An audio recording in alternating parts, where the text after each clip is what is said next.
The Chronicles of Prydain by Lloyd Alexander. Book 4, Taran Wanderer. Chapter 6, A Frog. From Cair the companions made good progress, and within a few days crossed the Estrad River, where Fluider led them for a time along the farther bank before turning northeastward through the hill cantrevs. Unlike the valley cantrevs, these lands were grayish and flinty. What might once have been fair pasture land, Taran saw, to be overlaid with brush, and the long reaches of forest were close grown and darkly tangled. Fluider admitted his roving seldom brought him to these parts. The cantrev nobles are as glum as their domains. Play your merriest tune, and the best you can hope for is a sour smile. Yet if the old lore is true, these realms were as rich as any in Prydain. The sheep of the hill cantrevs, great villain! It said they had fleece so thick you could sink your arm in it up to the elbow. Nowadays, alas, they tend to be a little scruffy. Adan told me Aran Deathlord stole many secrets from the farmers of the valley, Taran replied. Surely he robbed the shepherds of the hill cantrevs as well. Fluider nodded. Few treasures he hasn't spoiled or stolen, save those of the fair folk, and even Aran I'd think twice before trifling with them. Be that as it may, he went on, I'd not change the northern realms, where my own kingdom is, for any of these. There, my boy, we raise no sheep, but famous bards and warriors. Naturally, the House of Flam has held its throne there for a remarkably long time. In the veins of a Flam, declared the bard, flows royal blood of the sons of Dawn. Prince Gwydion himself is my kinsman. Distant, it's true, he added hastily, but a kinsman nonetheless. And Gurgi does not care for famous sheep or fleecy bards, Gurgi wistfully murmured.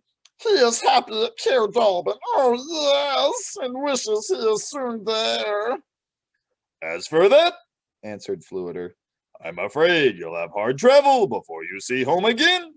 It's anyone's guess how long it will take to find your mysterious mirror. I'll go with you as far as I can, he added to Taran. Though sooner or later I shall have to get back to my kingdom. My subjects are always impatient for my return. The harp shuddered violently as a string snapped in two. Fluider's face reddened. Ahem, he said. Yes, what I meant was, I'll be anxious to see them again. The truth of it is, I often have the feeling they manage quite well, even when I'm not there. Still, a Flam is dutiful.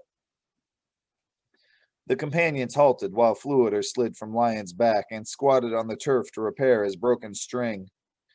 From his jacket, the bard took the large key which he used to tighten the harp's wooden pegs and began patiently retuning the instrument. A raucous cry made Taran glance quickly skyward. It's Ka!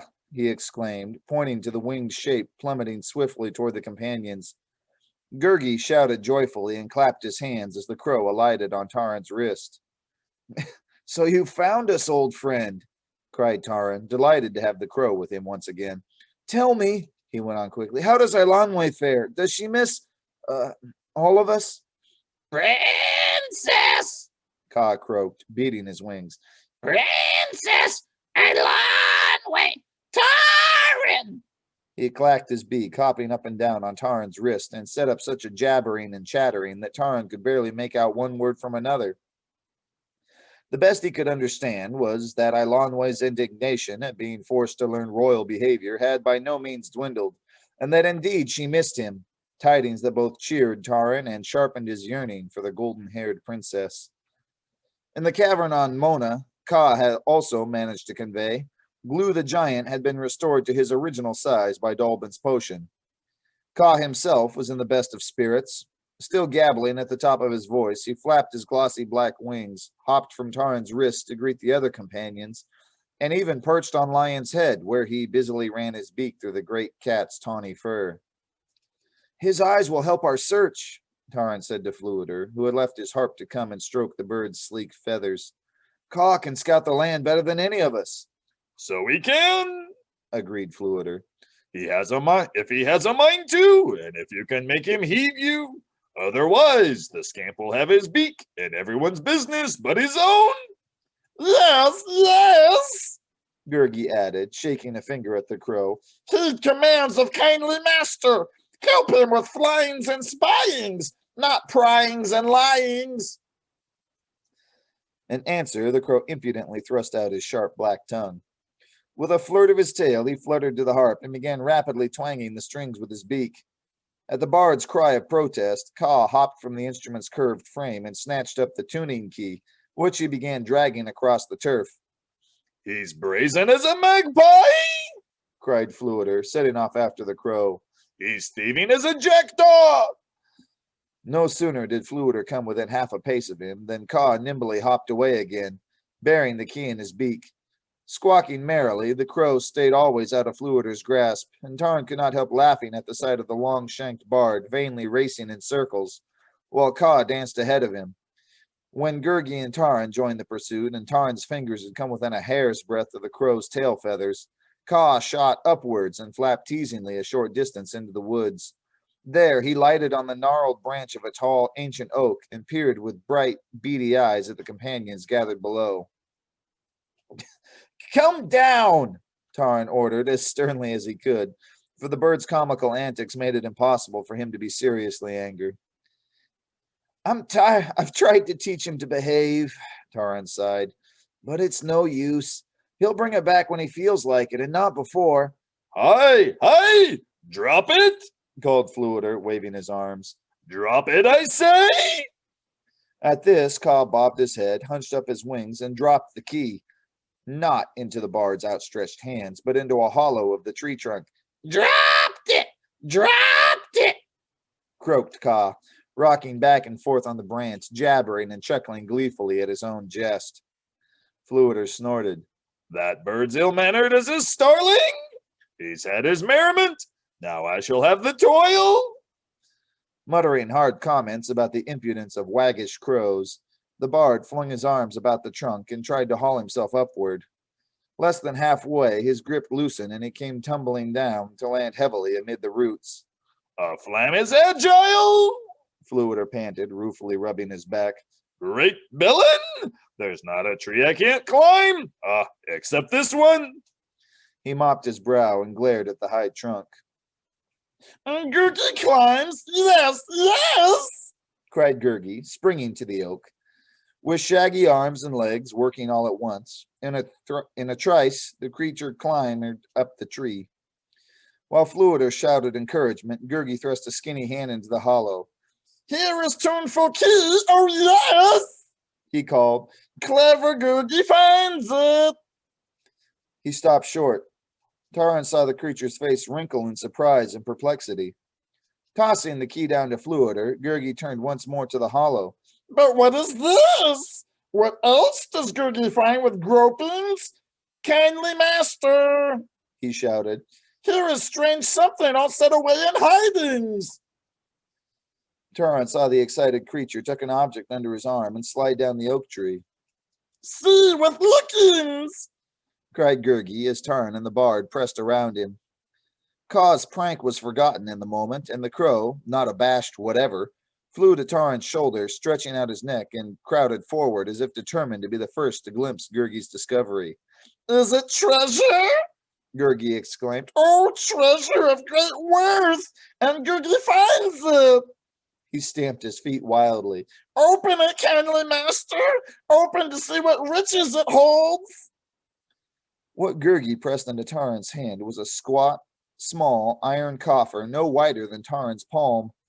Its curved lid was heavily hinged, bound with iron strips and secured by a stout padlock. Is it jewels with winkings and blinkings? Or gold with shimmerings and glimmerings? Cried Gurgi as Taran turned the coffer over and over. Fluider, too, peered at it curiously. Well, friends, the bard remarked, at least we'll have some reward for the trouble that pilfering jackdaw has given us. Though from the size of it, I fear it shan't be very much. Taran, meantime, had been struggling with the lock, which refused to give way. The lid resisted all his battering, and finally he had to set the coffer on the ground where Gurgi held it tightly, while the bard and Taran pried at the hinges with the points of their swords. But the coffer was surprisingly strong, and it took all their strength and effort before the lid at last yielded and fell away with a loud rasping snap. Within lay a packet of soft leather, which Taran carefully untied. What is it? What is it?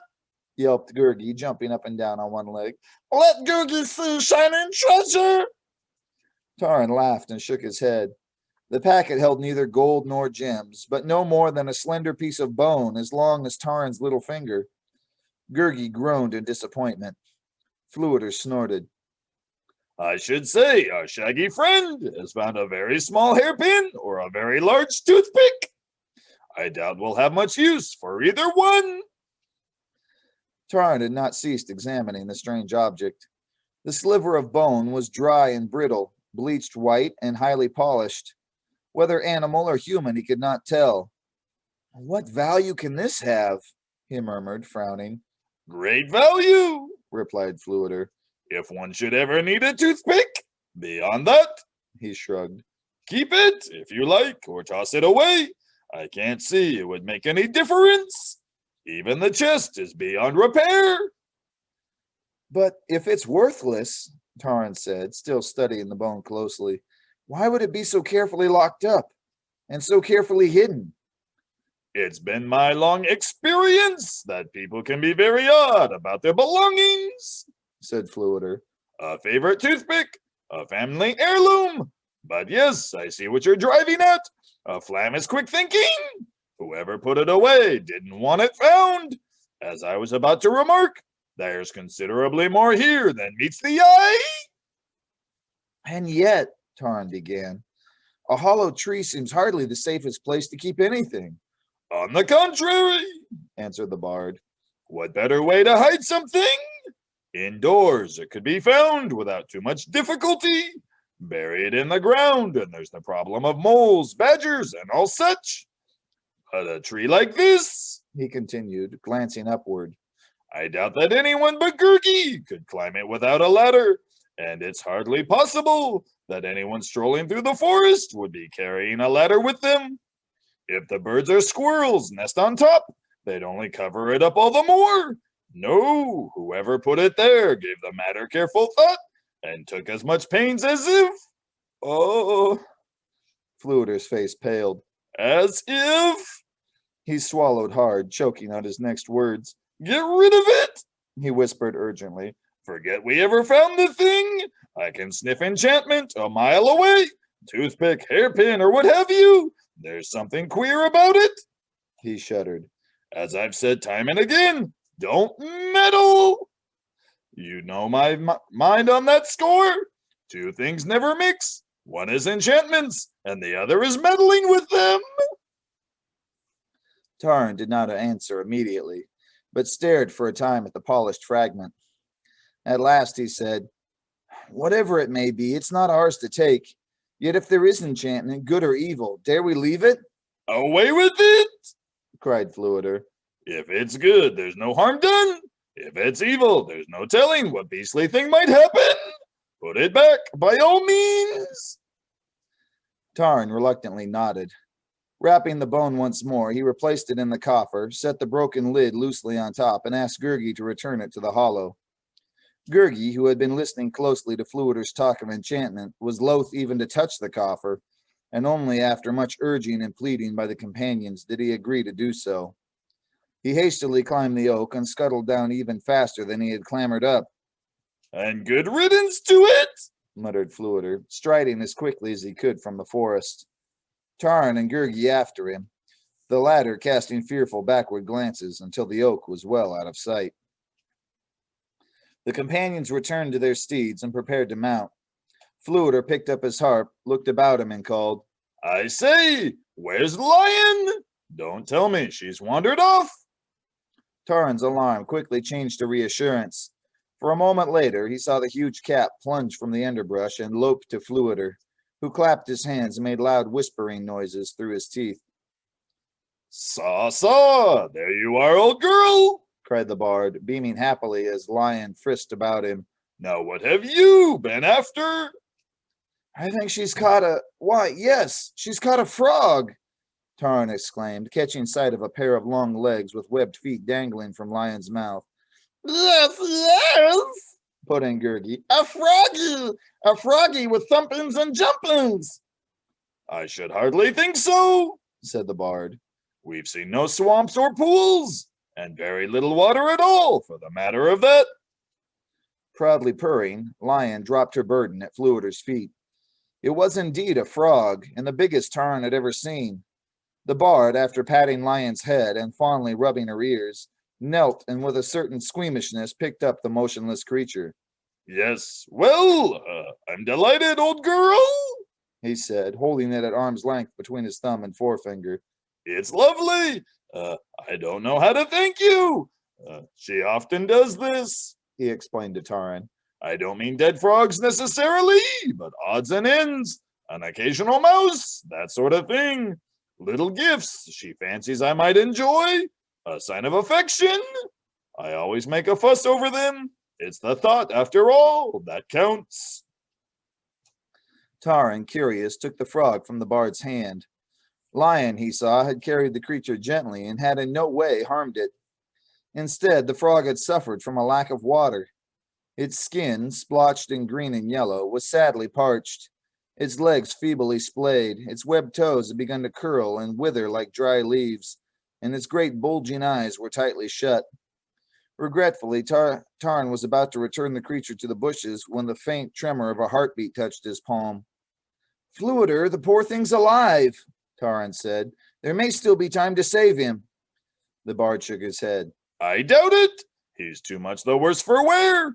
A shame, for he's a jolly-looking fellow. Give poor froggy a drink. Gurgi suggested. Give him water with sloshings and washings. In Taran's hand, the frog stirred as in a last painful effort. One eye flickered, the wide mouth gaped, and its throat trembled like a faint pulse.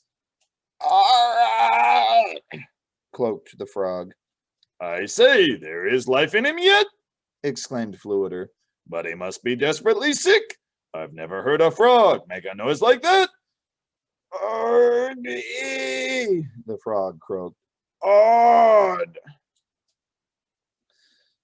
The creature was struggling to make a further sound, but its croaking dwindled to a hoarse and scarcely audible rasping. Help!